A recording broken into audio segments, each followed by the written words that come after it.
নমস্কার বন্ধুরা, welcome to my channel মাঠে ময়দানে অফিসিয়াল। বন্ধুরা, এই ভিডিওতে আমি ইস্ট বেঙ্গল, মোহনবাগান ও ইন্ডিয়ান ফুটবল নিয়ে কিছু আলোচনা করব।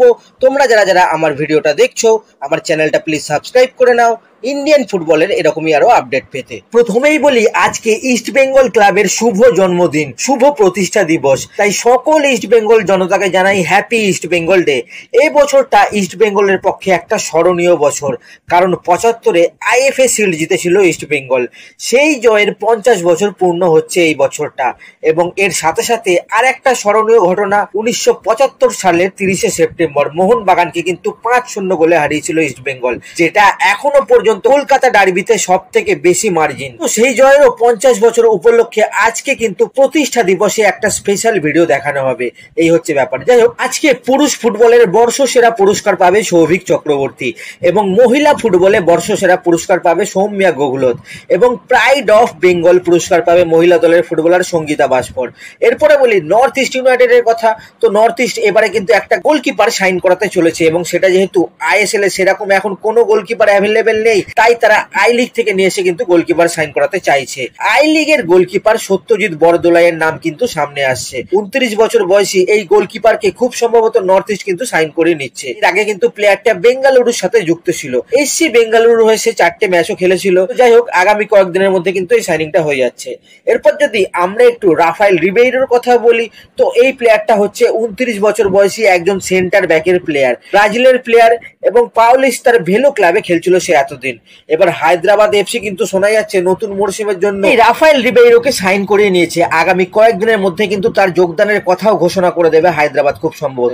এবছরে তো হায়দ্রাবাদের দিল্লি নামে খেলার কথা ছিল, তবে দিল্লির ফুটবল অ্যাসোসিয়েশনে এখনো পর্যন্ত কিন্তু সেই সমস্ত কাগজপত্র জমা পড়ে আছে। তারা কোনো ডিসিশন এখনো নিতে পারেনি। দিল্লিতে খেলার মাঠ নিয়েও খুব সমস্যা আছে। সেই মাঠগুলো আগে সংস্কার করতে হবে, তারপর কিন্তু ডিসিশন হবে দিল্লিতে ফুটবল হবে কি হবে না। দিল্লিতে ফুটবল পরিকাঠামো কিন্তু একদম নেই বললেই চলে। সেই জন্য কিন্তু হায়দ্রাবাদ চেঞ্জ হয়ে দিল্লি হওয়া নিয়েও একটা জটিলতা আছে। দেখা যাক এখন কি হয় ভবিষ্যতে।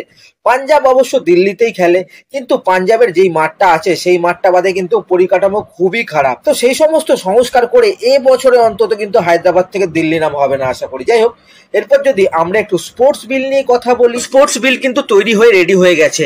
নতুন স্পোর্টস বিলের ড্রাফট এএফসি কেও কিন্তু দেওয়া হয়েছে অ্যাপ্রুভের জন্য, এবং এই স্পোর্টস বিলের ড্রাফট কিন্তু এফএসডিএল এর কাছেও গেছে ট্রায়ালের জন্য। কিন্তু এই স্পোর্টস বিলের বেশ কিছু পয়েন্ট কিন্তু এফএসডিএল এর একদম পছন্দ হয়নি। সেগুলো নিয়ে কিন্তু এখন বাদানুবাদ চলছে। যেমন বলা হয়েছে, দেশের সর্বোচ্চ লিগের পুরো কর্তৃত্ব এআইএফএফ এর হাতে থাকবে, যেটা কিন্তু এফএসডিএল এর পছন্দ হয়নি। তারা জানিয়েছে পুরো কর্তৃত্ব যদি এআইএফএফ এর হাতে থাকে, তারা তো সক্ষমই নয় একটা লিগ করাতে, তো কর্তৃত্ব নিয়ে কি করবে। এছাড়াও স্পোর্টস বিলে কিন্তু পলিটিশিয়ান ইনভলভমেন্টও রাখা আছে, তো সেগুলো হয়তো কোর্টে গিয়ে চেঞ্জ হবে। চেঞ্জ হয়ে নতুন করে সংশোধনী বিল আসবে, তারপরে কিন্তু সেটা পাস হবে। এই হচ্ছে ব্যাপার। এবার অনেকের মাথাতেই প্রশ্ন, এগুলো করতে তো অনেক সময় লাগবে, তাহলে ডুরান্ড কাপের পরে ফুটবলের কি হবে? ডুরান্ড কাপের পরে কি সুপার কাপ অথবা ফেডারেশন কাপ করবে এআইএফএফ যতদিন না আইএসএল চালু হচ্ছে ততদিন? তো বন্ধুরা বলে রাখি, সেই চান্স কিন্তু খুবই লো। ডুরান্ড কাপের পর ফেডারেশন কাপ করা সম্ভব নয়, কারণ হচ্ছে এটা হচ্ছে আগস্ট মাস। তো ডুরান্ড শেষ হয়ে যদি প্ল্যান করে ফেডারেশন কাপে শুরু করতে চায়, সেটা কমপক্ষে সেপ্টেম্বর মাসের আগে করা সম্ভব হবে না। আর সেপ্টেম্বরে ভারতীয় ফুটবল দল কাফায় খেলতে যাবে। সেন্ট্রাল এশিয়ান ফুটবল অ্যাসোসিয়েশনে যে টুর্নামেন্টটা হবে সেখানে খেলতে যাবে ভারত। ইরান, আফগানিস্তান, তাজিকিস্তানের সাথে কিন্তু খেলা আছে ভারতের। তো ফেড কাপ সেই সময় সম্ভবই নয়। তারপরে আবার ফেডারেশনের কাছে টাকাই নেই কোনো টুর্নামেন্ট করানোর মতো। করাতে হলে কিন্তু আবার উড়িষ্যা গভর্নমেন্টের সাপোর্ট নিতে হবে। তারা সাপোর্ট দিলে তবেই কিন্তু টুর্নামেন্ট হবে। এই হচ্ছে ব্যাপার। তো ডুরান্ডের পরে যে কোনো টুর্নামেন্ট শুরু করা কিন্তু অত্যন্ত কঠিন একটা ব্যাপার, না হওয়ারই চান্স বেশি। দেখা যাক এখন ভবিষ্যতে কি হয়। এরপর বলি, একাধিক ফুটবলারের সাথে কিন্তু চুক্তি বাড়িয়ে নিল ইস্ট বেঙ্গল। একসাথে 14 জন মহিলা ফুটবলারের সাথে কিন্তু চুক্তি বাড়িয়ে নেবার কথা কিন্তু ঘোষণা করে দিয়েছে ইস্ট বেঙ্গল আগামী আইডব্লিউএল এর জন্য। এই তালিকায় রয়েছে গোলকিপার পান্থই চানু, মামনি দাস। ডিফেন্ডারদের মধ্যে রয়েছে সারিতা ইউমনান, সাথী দেবনাথ, সুপ্রিয়া কিসপোতা, রিয়া সরকার। মাঝমাঠ কার্তিকা আঙ্গামুথু, সন্ধ্যা রঙ্গনাথন, সঙ্গীতা বাস্ফোর, ঠান্ডামণি বাস্কি।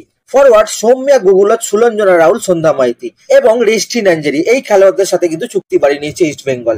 ফলে আসন্ন এএফসি এবং আইডব্লিউএল এর জন্য কিন্তু এখন থেকেই শক্তিশালী দলটাকে ধরে রাখলো ইস্ট বেঙ্গল। এরপরে বলি, খালিদ জামিল কিন্তু ভারতীয় দলের কোচ হিসাবে নির্বাচিত হয়ে গেলেন। সিস্টেম করাই ছিল এবং লাস্ট মোমেন্টে কিন্তু সেই জন্যই খালিদকে বলা হয়েছিল সে যেন অ্যাপ্লিকেশন জমা দেয়। তো সেই হিসাবে খালিদকেই কিন্তু নির্বাচিত করা হলো এবং খালিদ জামিল সামনের টুর্নামেন্টগুলোর জন্য কিন্তু ভারতীয় দলের কোচ হিসাবে নিযুক্ত হয়ে গেলেন। যাই হোক, তো আজকের ভিডিওতে এতটুকুই। দেখা হচ্ছে আবার পরের ভিডিওতে। নমস্কার।